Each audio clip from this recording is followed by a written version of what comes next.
Welcome back to another episode of Inside the Trades. Your host here, Derek Cameron, and joining me as always is the best hair in podcasting and soon to be something else, and I won't step on it, Matt Consigli. Matt, how you doing? I'm good, Derek. How are you?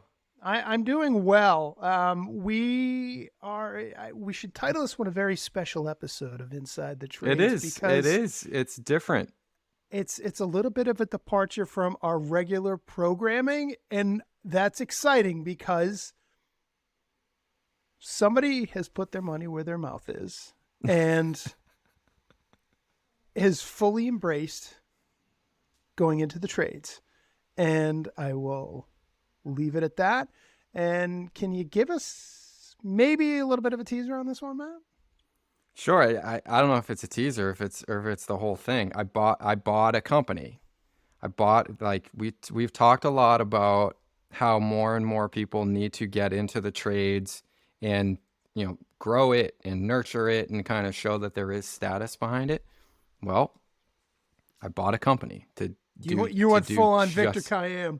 Right, to do exactly that. And there's a lot behind it, and we can kind of talk through motivations and intent and things like that. But yeah, I mean, I was kind of in a place mentally where outside of the show, we had the business, we had Foundry, which is a company that I had founded and was trying to start from scratch, which was intended to work with business owners who are in the trades, almost like a consultant or an advisor, to say, here are the business skills needed to grow the business side of things. You all have a great trade. You have a craft. You're out in the field. You're great with customers. You're great with your hands, whatever it is. But marketing is different. Finance, operations, legal, that's all different.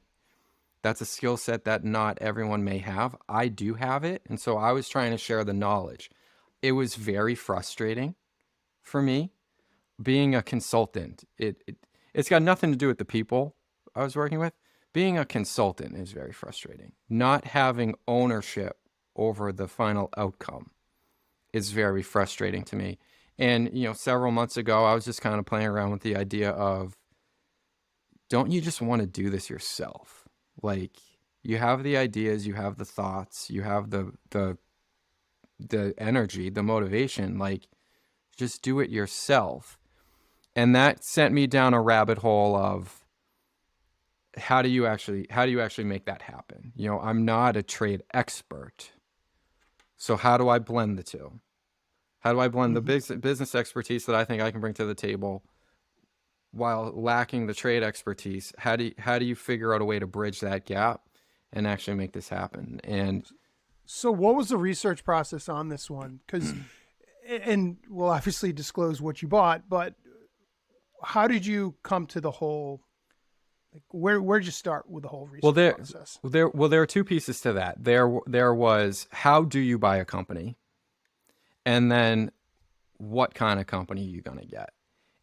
And they went in that order. So first, how do you buy a company? That was something I never took it seriously for years. For years, people had been saying to me, don't start your own company and go buy it. Like, you could go buy one. We know other people that have bought them and they've been very successful. And I was just kind of like, yeah, sure. I never really took it to heart. I never took it seriously. Honestly, I didn't think I had the money to do it. And then I started looking into it more and more and discovered this is feasible. This is something that the common man, so to speak, can do. You don't need to be a millionaire to buy a company. It's actually quite similar to buying a house. You make a cash down payment, nominal down payment, and the rest is financed by a bank, by an investor, there's a thing called seller financing where the person selling the business actually fronts the money for it. You basically pay them what you owe them over time with the cash flows from the business that you've taken from them. So as far as your own money, you need far less of it than you think to be able to buy a company. So I said, okay, you can do this. Like you have the finances, you have the knowledge to be able to do this. What kind of company are you going to get? And that started out very, very broadly. And I learned quickly that you're going to have to narrow down the search focus. And again, we can kind of go through that in detail, but Yeah, what was it? And that's we could critical. probably stretch this one out over multiple episodes, but what was the winnowing process that helped you come to your ultimate decision? So for me, it was less about the product or the service, and it was more about characteristics of the business. So what I mean by that, I had 4 or 5 rules that I knew I needed to see. And keep in mind, like, I'm a finance person by trade, right? You know, I worked at a bank, I worked at insurance companies. Like, I think in numbers. So there were certain, financial measures that I knew I needed to see in a business, or certain like strategic levers that I needed to see in the bank. I knew that it needed to be what I call a systems dependent business versus an expertise dependent business, right? So being a consultant prior, that's an expertise based business. Like, everything revolves around what's inside my brain, my expertise. Someone new can't come in and take it over and do it in the same way. Yeah, so you can't replicate or scale that. Exactly. That's a bad business to buy. I knew there needed to be something that was just a repeatable system, a repeatable process over and over and over. Anyone could come in and learn it, including myself. So that was one of the very first rules. And, staying relevant to the trades, that cut out a lot of trades for me. Like, that cut out electricians and plumbing and HVAC and things like that, which maybe it was, an intimidation factor for me, but I didn't know anything about it. So it's like, I would love to get into that, but I don't know enough about it. The second rule I had, it needed low labor requirements, both in terms of the number of people required to make this thing run, but also going back to rule 1, like, this can't be expertise dependent. I need to be able to teach people. I need to be able to coach them. I wanted it focused, reasonably close to essential services, meaning that it's maybe not recession proof, but it was going to be recession resistant. I didn't want a home remodeling company. I didn't want a construction company. That's not essential. That's a luxury. Some other, financial measures I needed to see low capital requirements, low CapEx, low investment requirements in equipment and infrastructure and things like that. And then I paid very close attention to the margins. And I wanted to see very high gross margins, which meaning, I'm using financial lingo, but basically meaning there are low costs required to deliver or fulfill your service. Mm-hmm. And then I also needed to see high net margins. So after everything's paid off, the dollars that go into your pocket at the end of the day, I needed to see a high net margin of at least 25 or 30% or more. So, and just for comparison's sake too, I mean, what does a restaurant look at? Single digits. Okay. Mid to high single digits. Restaurants are very tough. So again, that I looked at a lot of different things. I looked at, I bought a mosquito and tick control company. But I looked at a school bus company, like driving kids to school in the morning. You're going to be Matt the bus driver? I've got very close to buying a school bus company. I was looking at pet grooming companies. I did look at a couple plumbing companies because I do think they're great businesses and I have to learn it somehow. I looked at so many different things under the sun, and I had those rules. I had those 5 rules, and I just had to stay disciplined and focused and say which one is the closest to adhering to these. And we ended up spraying bugs. Well, I mean, I think everyone that is listening and has been privy to the way our winters have been over the last few years and how they've been mild to somewhat non-existent, the proliferation of bugs at this point is pretty massive. So these companies are certainly in high demand. I know that it is a staple in our household to get our yard addressed early in the season. So it certainly makes sense that it would be a good business to buy into, or a good business to buy, I should say. And taking a step back on this one, I mean, you talking about, you had 5 principles, you had 4 sort of rules you went by to do that. I think for anybody listening to this, I mean, we wanted to tee this one up because it was something that, I mean, obviously you and I have talked about this offline for a long time. I mean, I'm going down the road. I mean, I own my own business, but I'm also looking at purchasing something else too. And there's just, how do you go through it? What's the due diligence that you need to do? So anybody that's out there that's looking to make some sort of change in their life, or to figure out a way that they can align themselves with the trades or enter the trades without necessarily being on the tools for years. I mean, the purchase part of this is something that is very much a feasible thing to do and a realistic thing to do. So we wanted to bring this into the show because it's one, I mean, putting our money where our mouth is, or Matt's putting his money where his mouth is. And the other part is actually just breaking the whole process down into understandable chunks in how this all comes to be. And we're going to have this as a running segment into the show because there's, I mean, just you've been the mosquito authority for what? How long have you had the keys to the business? A month, maybe. And how's that experience been over the last month? It's fresh. There are some very high highs, and there are some very low lows. The highs are like career defining best moments that I've had in my professional life to date. And you live for those, like those get you up in the morning. The lows are the lowest professional points. Could you give us a little glimpse as to what some of those lows could be? It's almost exclusively related to customer service. I'm not, this is the first like true stereotypical customer service role that I've had.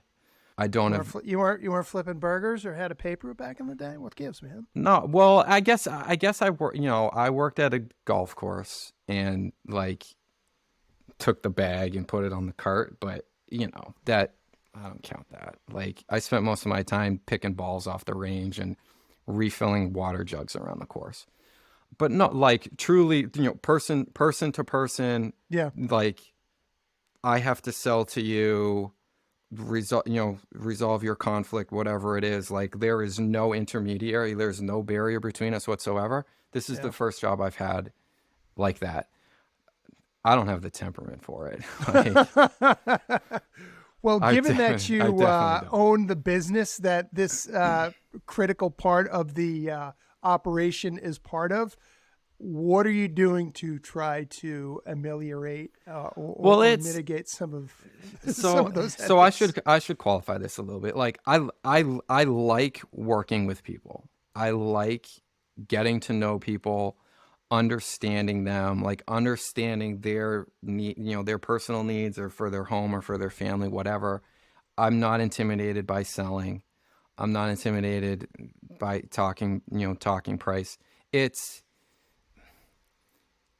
when there's a partnership in our dialogue, owner and customer, and there's a curiosity between us and lots of questions and information flowing back and forth. I love that. It's when there's a certain portion of this clientele within the business that I acquired that I think assume ill intent from you.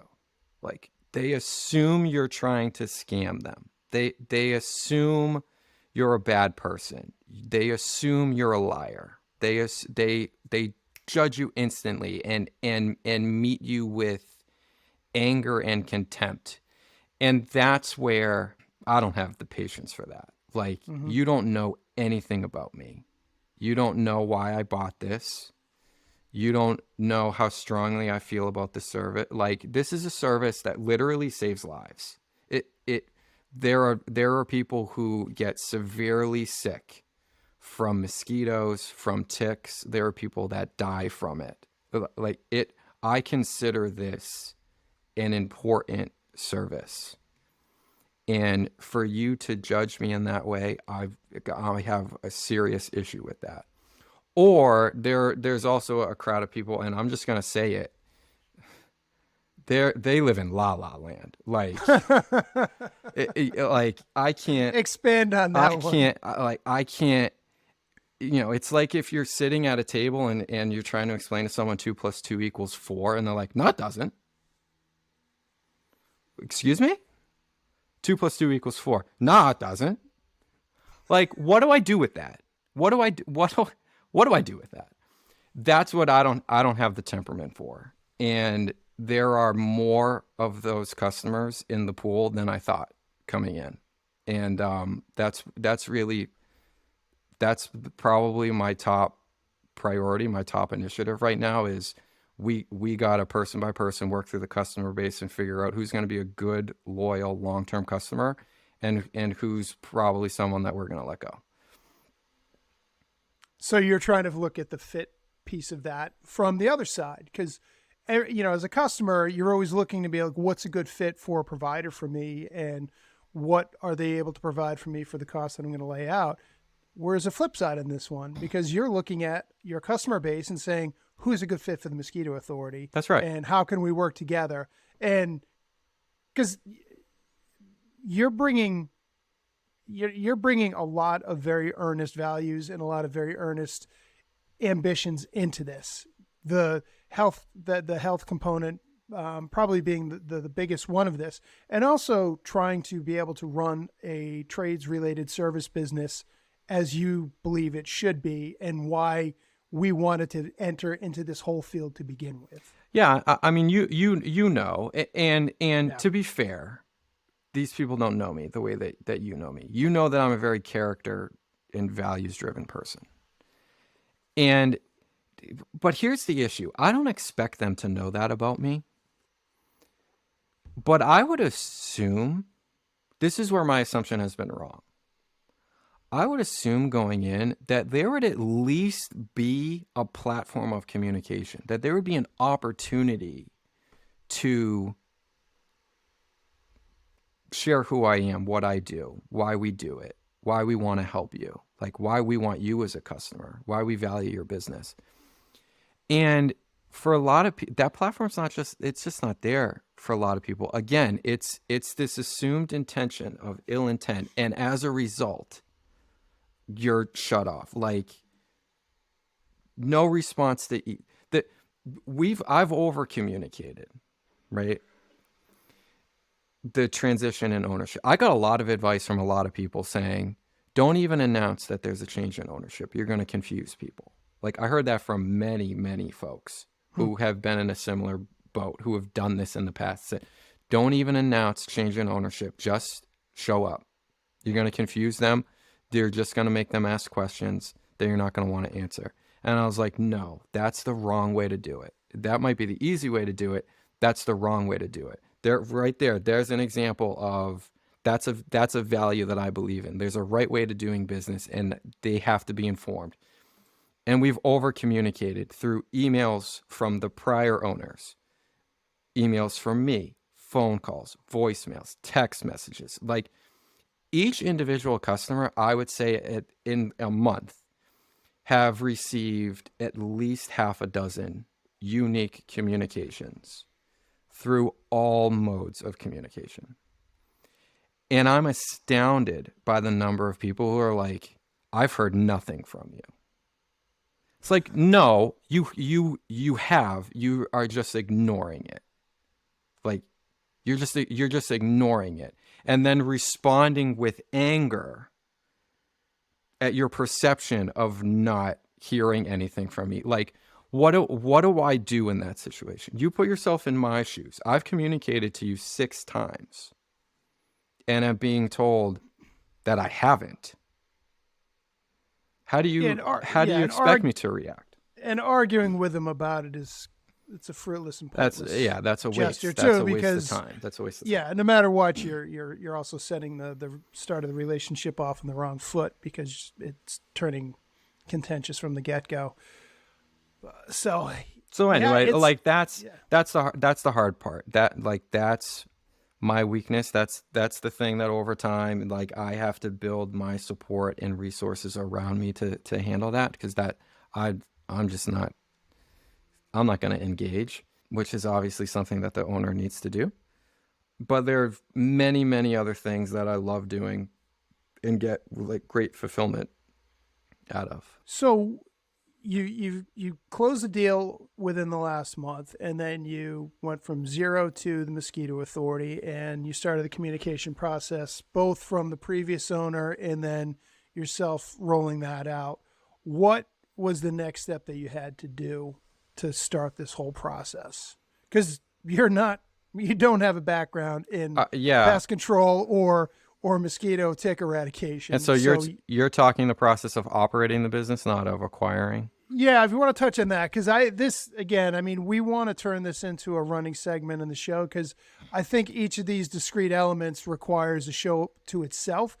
But just teeing it up for down the road on what are the things that you're trying to address as you inherit a business and try to tackle no fewer than 1,000 different priorities. Yeah. So obviously you need your team. How big's your team? It's 2 people. It's tiny. This is a small business. That was actually the first thing that I started working on. Like, I knew that I needed a team. I knew that I needed to hire. I was going to have to train them, which means I had to get myself trained first so that I would be capable of training them. That's actually where I started. You went to Mosquito U? Yeah, actually, yes. Like, literally, yes. And I've learned more about bugs in the last month than I ever thought I would in a lifetime. But it's you post a job, you screen a lot of candidates, you interview a lot of candidates, you kind of set your criteria again for what you're looking for, the type of people that you want representing you. And it's not like, how good are you with a backpack blower? It's, what are your customer service skills? How courteous are you? How friendly are you? How comfortable are you in front of other people? Are you on time? Are you disciplined? Things like that. Yeah. Are you a naturally curious person? Are you responsible? So interviewed a ton of people, found 2 really, really good ones, like very, very pleased.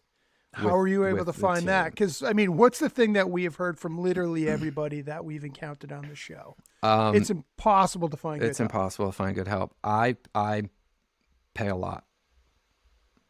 I would bet I am confident that I'm the highest paying pest control company in the market. Right. So you just threw money. I shouldn't say you threw money at the problem, but you are compensating much more competitively than anybody else is, so you're able to be more scrutinous. Yeah, and look, here's the thing. And this is where I consider myself incredibly fortunate to be good at finance. I broke down all of the numbers and I figured out what's the contribution of labor to the expense model versus fuel, water, chemical, marketing, whatever. Labor is the largest expense in the business. Mm-hmm. But relative to some other businesses, like, let's go back to basic principles. Low labor requirements. There are low labor requirements in this business, which means I can afford to pay, and it will not sink me. Not even close. Not even close. And me offering an extra $1, $2, $3, $4 per hour, that's nothing to me compared to what it is to the individuals making it. That's huge to them relative to what it means to me. So I had an incredible pool of, I had no problem finding talent. Now, when you were posting for the openings, did you lead with the compensation? Oh, yeah. On that? Okay. Oh, yeah. And then you have to whittle down and say, I don't want you to just be a person motivated by money. It's okay to be motivated by money. I am. Everybody is. Sure. But I'm going to screen you hard to make sure that you're not just motivated by money. And I talked to a ton of candidates, and like I talked to probably 80 people and picked 2. But the benefit was I got 80 at the flip of a switch. Yeah. Because of the big flashing neon sign saying pay, pay, pay, pay. Like I knew the flow was going to come in, and then it was just on me to, commit the time to vetting them. I mean, you cannot, good talent knows that they're good. And they know that they're going to have their pick of the litter when it comes to job opportunities. So if you're not willing to pay top dollar, then you're not going to have top talent. It sort of runs counter, though, to what the general consensus has been, or just kind of the way that we've seen things operate, where it's you're part of the operation and we have to keep the bottom line where it's at in order to be able to stay profitable. But we're again running into a place where you're not able to find good talent, and we've heard that from everybody. So you just went the other way. You just zagged and you just said, I'm going to pay for this. And but you didn't do it irresponsibly. You actually did all the due diligence behind that and ran the numbers on this one. And I guess before we lose everybody to, well, you have to be a finance person in order to buy a company. That's not true. I'm not a finance person. You just need to be able to flex some muscles and be willing to learn and actually find where to get the right information. Hopefully this podcast can be one of those places. Yeah, you need to be willing to zag. So I love zagging, but it's not zagging for the point of zagging. It's you need to find some kind of edge. Like there's no difference between me and any other mosquito company. And I don't care if my customers are listening to this. We use the same equipment. We use the same chemicals. We follow the same process. There's no difference. Which means the only difference is the people. The only difference is the people who are in your yard knocking on your door. Are they lazy or are they committed? Are they going to walk every inch of your yard? Are they going to do half of it and try to get away with it? That is the most important part of this company and lots of companies. And so I knew immediately if I was going to zag somewhere, you have to zag there. It was not a difficult decision for me. And you're right. You don't need to be a finance expert to know that. So what are the principles that you're found, what are the principles that the company is being built around? The principles that the company is being built around, I want this company, and this is going to tie back to my frustrations when I get frustrated, because I think if more customers knew this, they would change their view of me. Like I want, and I've said this to the team, I want this to be equivalent of like, if your best friend was going to show up and service your home, or if you were going to your mom's house, or if you were going to your grandmother's house. It's like, I have a problem at my house. I need to be fixed. You're the person to do it. I want to be an extension of that family. Like, that's the commitment that I expect when someone shows up in that yard. And it's not just, I'm here, I'm going to do this as rapidly as possible and get out of here to go do the next 10 houses. No, it's, I'm going to knock on the door. I'm going to say hello. I'm going to see how you're doing today. I'm going to see if you're having a good day. I'm going to walk your property. I'm going to point out things that have nothing to do with me, but I think you might want to know. Like, hey, I think your gutters are clogged. Or, hey, I'm seeing some rot at the edge of your foundation. Or I noticed that your garbage barrels are empty sitting in the middle of the road. Let me walk those up to the driveway for you. Like, that's something that your good friend, upon coming to your house would do for you out of like, just because. Those are the principles. Like, this is a community-based small business, and I want it to be a part of the community. Like, I want it to contribute to the community. And that's why, like, that's my frustrations, where when you've judged me and assumed that I'm just here to scam you, I take that to heart. So anybody out there in southeastern Massachusetts that's looking for mosquito and pest control solutions, Mosquito Authority is your place to go. I hope so. And if you pick us, it's for the people, because again, my spray is the same as everybody else's. But you're bringing the love to the game. I'm bringing the love. Well, we got a lot of ground to cover on this one, and I'm excited to be able to weave this into the show. Again, because two of us coming from the non-trades backgrounds, we can only go so far in being able to establish legitimacy in this one. Yes, we care. Yes, we're very inquisitive, and yes, we want to make a difference.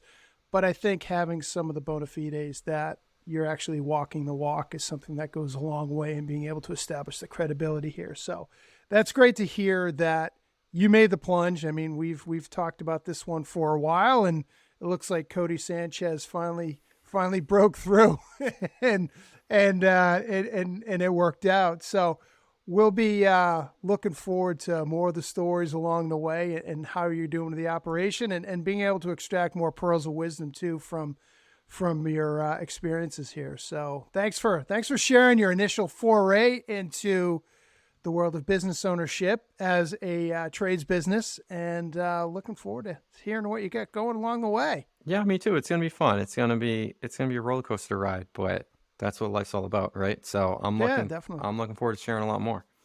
And the folks that are listening here too, let us know what you want to hear on this one, because we can go a lot of different ways on this, and it's important to us to make sure that we're covering the right ground on what's important to you. So let us know through show feedback, emails. We're pretty much everywhere you can hear us on social media. So let us know when you hear this, what you liked about this, and what you want to hear and what you want to know about too, because we can file that away and make sure we can weave that into the show too. All right. Well, Matt the Mosquito Guy, which, at least we can stumble into a show sponsor now. And exactly. Joint operation between 3805 Productions and the Mosquito Authority, best hair in pest control. All right. This wraps up another one. As always, this is Derek Cameron and Matt Consigli. All right. We'll see you out there soon, folks. Take it easy. Take care, everyone.